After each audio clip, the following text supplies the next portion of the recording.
Hello, everyone. If you like what I'm doing here, please consider subscribing, liking, and commenting. It would really help the channel out quite a bit. Thank you very much.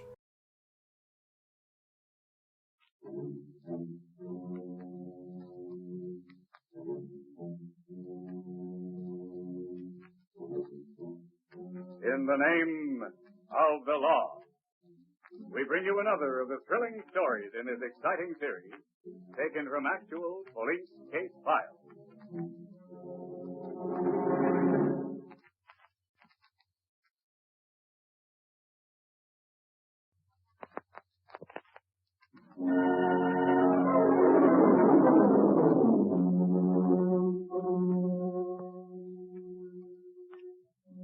Our story begins outside a Detroit factory.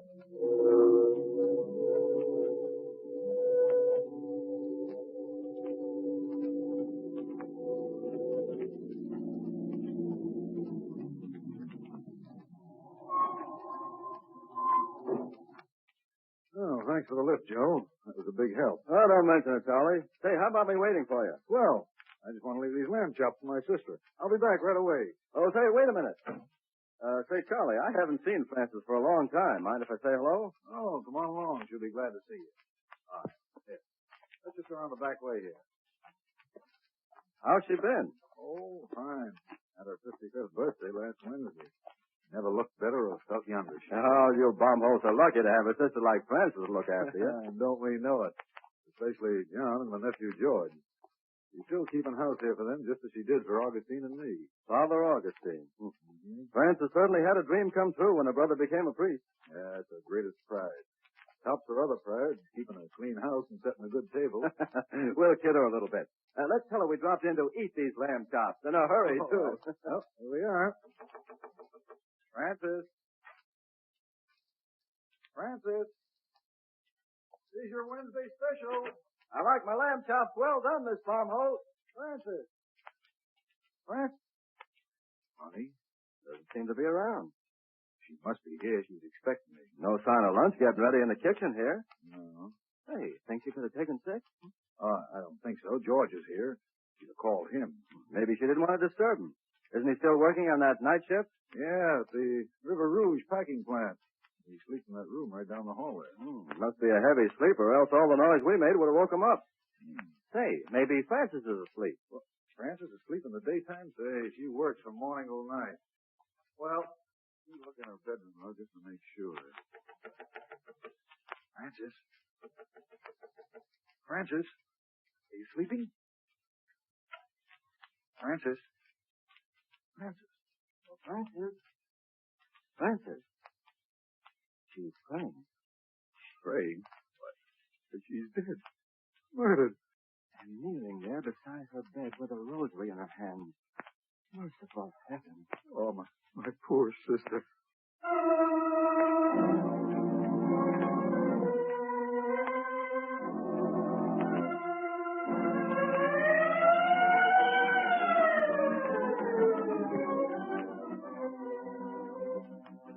Look out, Reed. Don't touch that.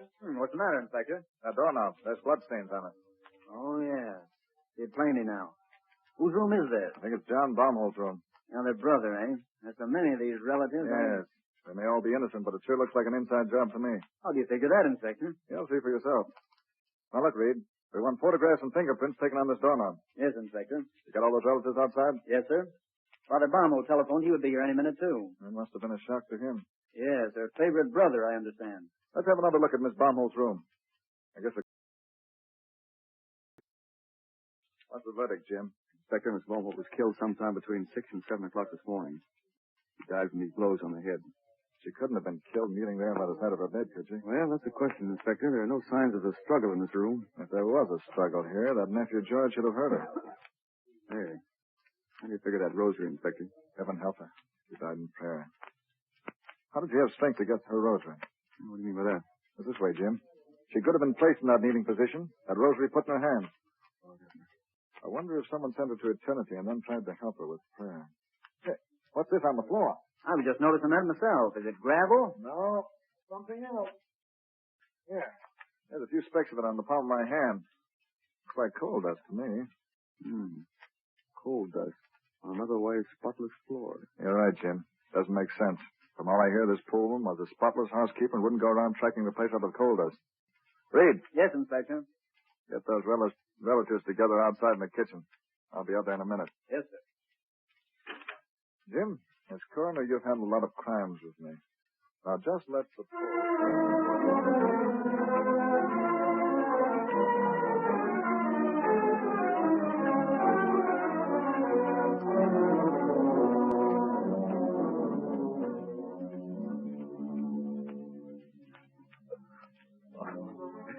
Poor Aunt Frances. There now, George. I know how you feel. She was the best friend I had in the world. I slept right through everything. All right, now, don't take it so hard, George. It wasn't your fault. Inspector, he was awfully fond of his aunt. Sure. Mr. Baumholt, Mr. Charles Baumholt, you'll have to straighten me out on this family relationship again. Certainly, Inspector. Miss Baumholt kept house for your brother John here and your nephew George. Is that right? Yes, Inspector. We got my brother here from work as soon as we could. John, what time did you leave the house this morning? Right after breakfast, around 5:45. As early as that? I'm due at the office at 6 o'clock. And your sister cooked breakfast for you. Is that right, John? Yeah. Was anyone at your office when you got there? No. I work in the accounting department and open it up at 6. First clerk comes in at 7. Do you punch a time clock? No. Is there any way of proving you were at your office at 6 o'clock? You doubt my word. Oh, never mind, John. What right has he got to be asking me questions like that? John, there were bloodstains on the knob of your bedroom door. What? Bloodstains on my door? Yes, just as plain as the doorknob. Poor Auntie. Oh, now, look, Inspector. None of us killed that good woman in there. Can your brother John prove he was at his office between 6 and 7 o'clock this morning? That's all I want to know. Well, there must be some way.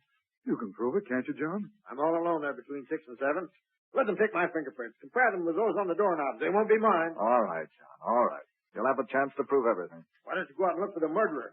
Maybe it was a tramp who came along. My sister was always giving poor bums a meal. Yes, she was a good woman.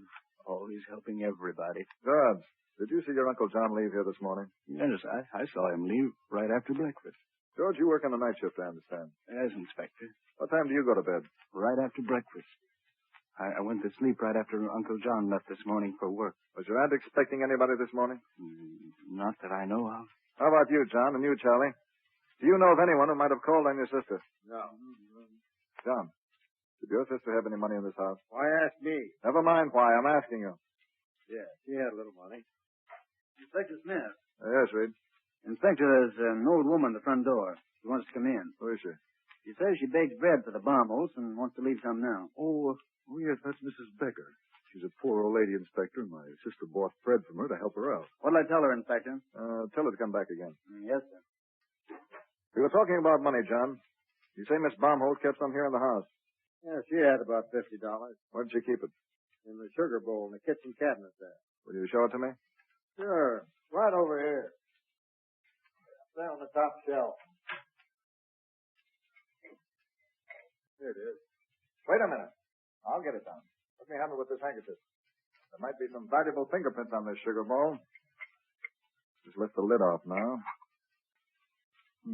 No money in here. Why, she had $50 there, Money? Bill. She's been saving it up for a long time. Murdered for $50. How do you know? What? You heard me. How do you know? Oh, I'm sorry. I don't hear so well. Well, the money's gone, isn't it? Whoever took this money knew exactly where to go for it. Whoever killed that good woman in there knew her. Oh, poor Aunt Frances. She was the best friend I had in the world. Oh, don't go on like that, George. Cut it out, will you? Inspector Smith, I just had a phone call. Could I, Oh, yes. What is it, Reed? Inspector, we just got a tip outside on this nephew, George. What is it? George wanted money to open up a butcher shop. I see. Stick around, Reed. Yes, Inspector. Charlie, John, do you mind stepping out into the next room? I want to talk to George here. Oh, Pay attention now, George. Yes, sir. How much money do you make a week? $15. Did you pay your aunt anything for board? Yes, sir. $10 a week. You knew where your aunt kept her money, didn't you? What did you say? Didn't you hear very well? No, sir, I don't. I guess that's why I didn't hear. And Francis this morning. What was it you asked me? You did know, didn't you, where your aunt kept her money? Yes, but you don't think Never that mind what I think. You don't like that night shift at the packing plant, do you? No, it's Long hours and awful hard work. So you wanted to open a butcher shop, didn't you, George? What? You had the store all picked out, didn't you? I was just looking at places. Just dreaming about it. Was that right, George? Yeah. How was I going to get money enough to open a butcher shop? Well, maybe the packing plant would have given you a little credit. With your aunt's name to back you up and a little of her cash? Oh, you don't think I killed my aunt for a miserable $50? I've seen people murdered for less than that. But how could I have killed her? I was asleep. You slept all morning. Right through a murder. I tell you, I'm a heavy sleeper. I don't hear very well. I didn't hear a thing. Then we won't find your fingerprints on this sugar bowl, will we? No. Oh, yeah, sure. Of course you'll find my fingerprints. My Uncle John's, my Uncle Charlie's. We handle that sugar bowl every Sunday whenever we have company. All right, George. All right. You're a heavy sleeper. And I don't hear very well. Sure. That's all, George. You can go out in the next room now. And Francis has raised me ever since I was 10. Took me when my father and mother died. George. Yes? You don't hear very well, eh?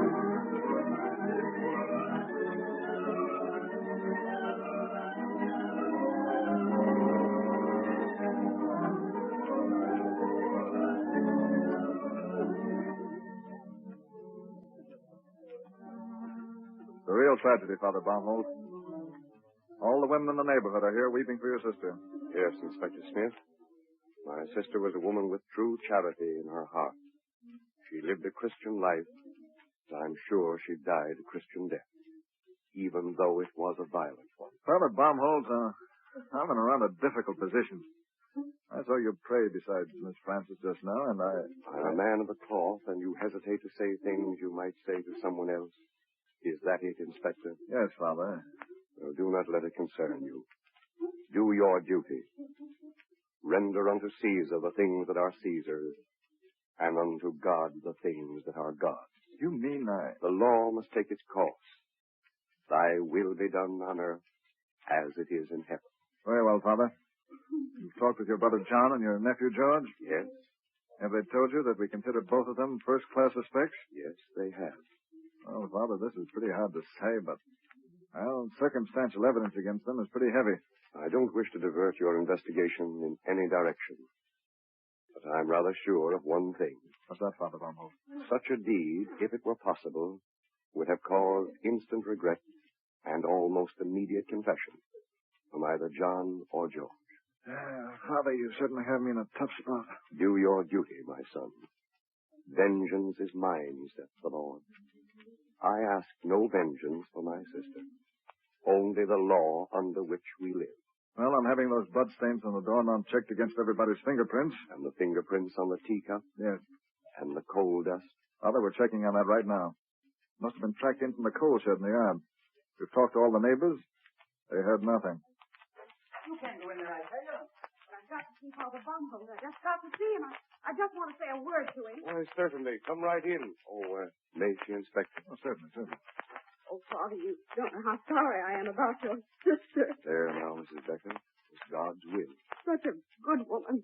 Such a kind neighbor. This is the woman who brings bread to the house. Mrs. Becker, the one I told you about, Inspector. Oh, yes. Perhaps you could help us, Mrs. Becker. I would be glad to. Indeed, I would. Sit down, please. Thank you. Oh, it's good to sit. I'm not as young at 60 as I was at 20. You're hale and hearty, Mrs. Becker. Good and strong. Inspector Smith, Mrs. Becker has been baking bread for my sister for a great many years. Oh, yes. Many the loaf I've baked for her. But no more now. There, my child. Mrs. Becker, just how often did you bring bread here? Every Wednesday and Saturday. When you were here today? Yes, I came a while ago, but the police wouldn't let me in. That's right, Inspector. Mrs. Becker, you knew all of Mrs. Baumholt's family, didn't you? Yes. Did you ever hear any quarrels among them? Speak, my child. There was never a harsh word spoken in this house. Miss Francis was a soul of kindness, and everyone around here felt her good influence. Thank you, Mrs. Becker. I'm only speaking the truth. Everyone in this neighborhood will tell you the same thing. Who do you think killed her? I don't know. It might have been a tramp. It seemed like every hobo on the road knew that Miss Francis' house was the one that wouldn't turn them away for a bite to eat. Have you ever seen any of these tramps? Oh, yes, many times. Would you remember any of these tramps if you saw them again? Maybe I would. I would try. Reed, send out a price to pick up all vagrants. Have them brought up to headquarters, and we'll have Mrs. Becker look them over.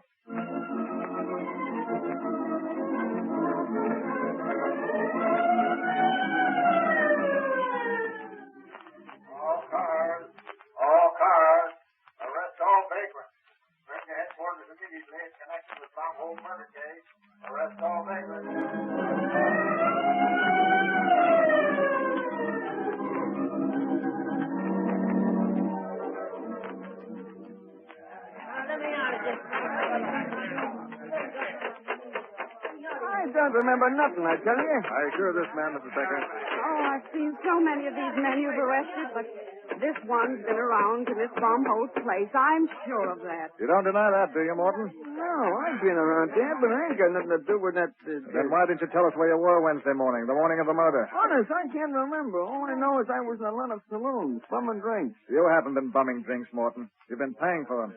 You spent money in bars all along Michigan Avenue. We've checked up on you, Morton. You were spending the money you took from that sugar bowl. No, I got that dough in a dice game. I'll be leaving for the funeral, Inspector. All right, Reed. Take this man back and lock him up. Yes, sir. Come on, Morton. I didn't kill that woman. Sure, she gave me a hand out once in a while, but I wasn't there Wednesday. Are you ready, Mrs. Becker? Yes, Inspector. All right, we'll go right over to the church. St. Anne, Sergeant. Yes, sir.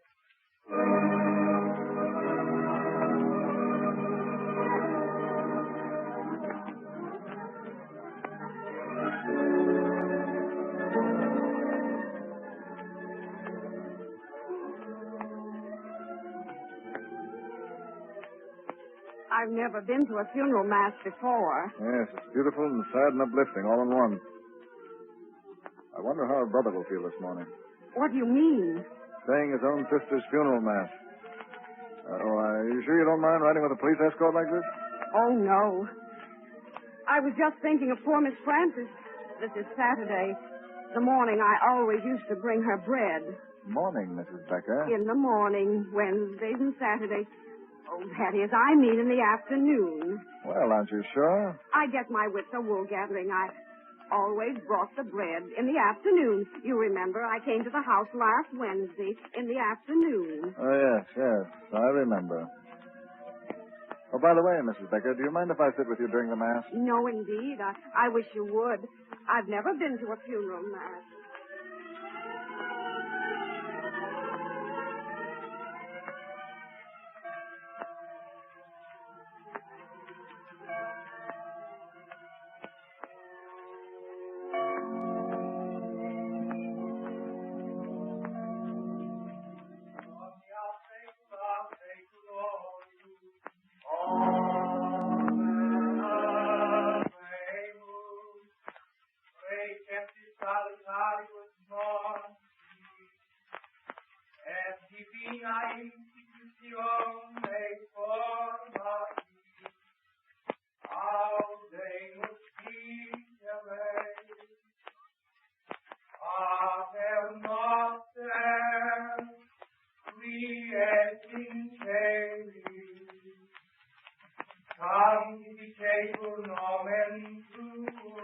What's he saying? He's saying the Lord's Prayer in Latin.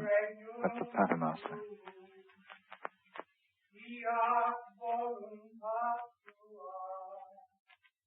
Miss Becker, I'd like to talk like this in church, but why are you tearing your handkerchief? I'm just nervous, that's all. Think of poor Francis lying there in front of the altar in that casket. This is all so new to me, the candles and the music. It does things to you. Yes, it's the house of God.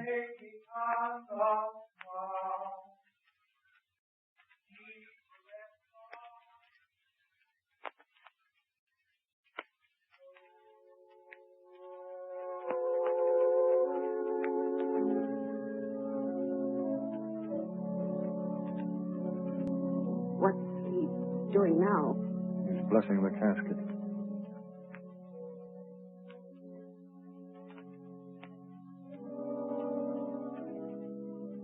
What's he going to do now? He's going to preach the funeral sermon. I wish I didn't have to sit here and listen to that. I'd like to leave. If you left the church now, Mrs. Becker, people would suspect you of the murder. I didn't do it. How could I do this? Quiet. Father Barnold is going to speak. My dear brethren, I take this for my text this morning. Though I speak with the tongues of men and angels, and have not charity, I am a sounding brass, or as a tinkling cymbal.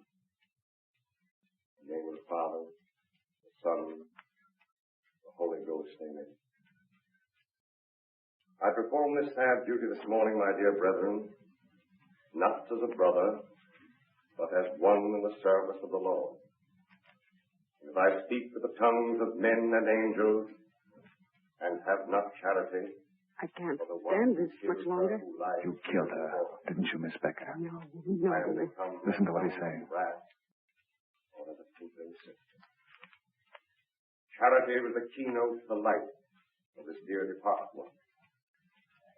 Her life was lived for her family and her friends.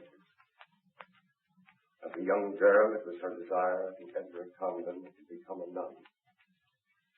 This pious wish was foregone when she, together with 3 brothers, became a nun. Can't bear this. There's something makes you stay in this church and listen, doesn't it? But in the Ram. service You put her of in that Father coffin. You killed her. and He was Mother always of so hope. good to me. And why did you kill her? I It didn't. is not for us Please. to judge, but to be judged. This servant of the Lord was prepared to go. As she lived, so she died. The grace and love of God. There was never anything but charity in the sweet, clean soul of my sister who lies before me in death. What simple goods of this world she had, she shared with others. Her reward, not in this life, but in the next, will be to hear those words of eternal comfort. Well done, thou good and faithful servant. This faithful servant of the Lord was taken from this world by a violent hand. No. It was your hand. You did it. I No. would be a son Please, of wrath I must or a listen. tinkling cymbal if I did not ask for charity, for compassion, for the one guilty of this evil. The laws of eternal justice reach beyond this little day of ours. I can't stand this. You'll have to take me out of the church. You killed Frances Palmer, didn't you? Admit it. Yes, I killed her. Take me out of here. All right. Come on. Let's go as quietly as we can. I should never have come to this funeral. I was all right till I came here. Take me out. Take me out. Take me out. And so, my dear brethren, If I could only take back what I it is for us did. to Too late remain now. be guided by this blameless life, learn to live well. Mass over, Inspector? Not yet, Sergeant. Here's the murderer of Francis Baumholt.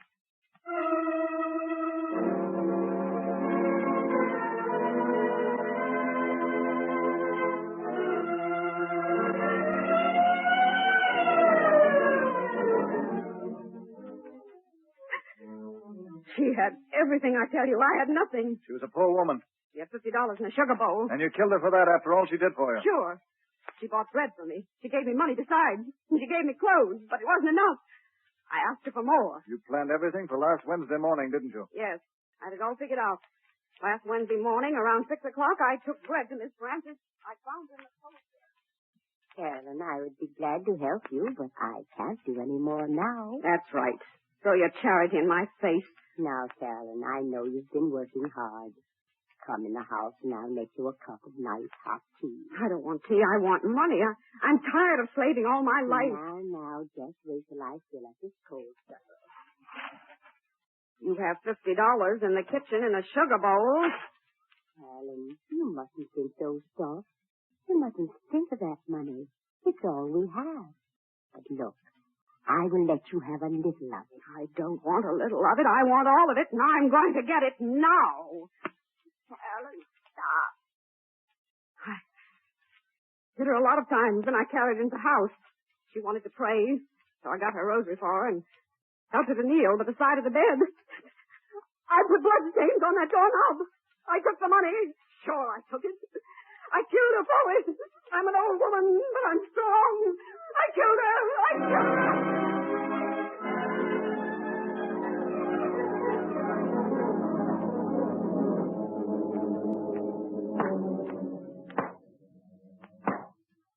Mrs. Carolyn Becker, the jury having found you guilty of murder in the first degree, it now becomes the duty of this court to pass sentence upon you. I hope that the prayers of your victim may follow you. I hereby sentence you to state prison for the rest of your natural life.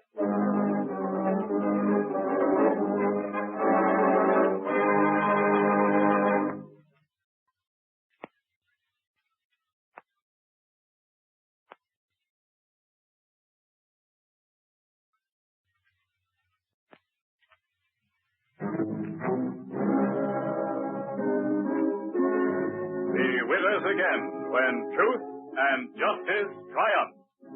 In the name of the law.